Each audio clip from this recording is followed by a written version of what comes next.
ನಮಸ್ಕಾರ ಎಲ್ಲರಿಗೂ. ಕರ್ನಾಟಕ ಸರ್ಕಾರ 11 ನವೆಂಬರ್ 2025ರಂದು ಹೊಸ ಸೆಟ್ ಬ್ಯಾಕ್ ನಿಯಮದ ನೋಟಿಫಿಕೇಶನ್ ಅನ್ನು ಹೊರಡಿಸಿರುತ್ತದೆ.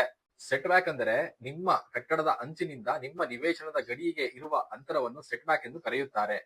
ಜಿಬಿಎ ಅಥವಾ ಗ್ರೇಟರ್ ಬೆಂಗಳೂರು ಅಥಾರಿಟಿ ಪ್ರಕಾರ ಹೊಸ ಸೆಟ್ ಬ್ಯಾಕ್ ನಿಯಮ ಏನೆಂದರೆ, ನಿಮ್ಮ ನಿವೇಶನವು 600 ಸ್ಕ್ವೇರ್ ಫೀಟ್ ಅಂದರೆ 2030 ಆಗಿದ್ದಲ್ಲಿ ಅದರ ಮುಂದೆಗಡೆ ಸೆಟ್ ಬ್ಯಾಕ್ 2.5 ಅಡಿ ಇರುತ್ತದೆ. ರೈಟ್ ಆರ್ ಲೆಫ್ಟ್ ನಿಮ್ಗೆ ಯಾವ್ದು ಅನುಕೂಲನೋ ಆ ಕಡೆ ನೀವು 2 ಅಡಿ ಸೆಟ್ ಬ್ಯಾಕ್ ಬಿಡಬೇಕಾಗಿರುತ್ತದೆ. ಹಿಂದೆಗಡೆ ಸೆಟ್ ಬ್ಯಾಕ್ ಬಿಡುವ ಅವಶ್ಯಕತೆ ಇರುವುದಿಲ್ಲ. ನಿವೇಶನವು 30-40 ಆಗಿದ್ದಲ್ಲಿ ರಸ್ತೆಯ ಮುಂಭಾಗದ ಸೆಟ್ ಬ್ಯಾಕ್ 3 ಅಡಿ, ರೈಟ್ ಆರ್ ಲೆಫ್ಟ್ ಯಾವುದಾದ್ರೂ ಒಂದು ಬದಿಯಲ್ಲಿ 2.25 ಅಡಿ ಹಾಗೂ ಹಿಂಬದಿಯಲ್ಲಿ 2.25 ಅಡಿ ಬಿಡಬೇಕಾಗಿರುತ್ತದೆ. ಇದೇ ನಿಯಮವು 30-50 ನಿವೇಶನಕ್ಕೂ ಅನ್ವಯವಾಗಲಿದೆ.